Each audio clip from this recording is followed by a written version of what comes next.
Во текот на вчерашниот ден во општата болница во Куманово на гинеколошкото оделение со обилно крварење била донесена 19-годишната АМ од село Матече.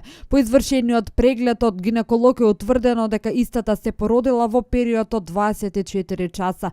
АМ, која што веќе била во поодмината бременост и за која не постојат податоци дека претходно била лекарски контролирана за бременоста, на 18 август почнала да крвари, пошто отишла во тоалет во незината куќа каде се породила. Истата го извадила бебето, пошто го фрлила во река, што поминувала зад незината куќа. Откако и се влошила состојбата, незините родители ја пренеле во општата болница во Куманово. Со настанот е запознаен јавен обвинител од Куманово, по чија наредба од страна на лекар од судска медицина над АМ ќе биде извршен гинеколошки преглед, а телото на бебето кое било пронајдено ќе биде предадено на судска медицина заради обдукција. Извршен е комплетен увид на местото на настанот и се превземаат мерки за целосно расчистување и документирање на настанот.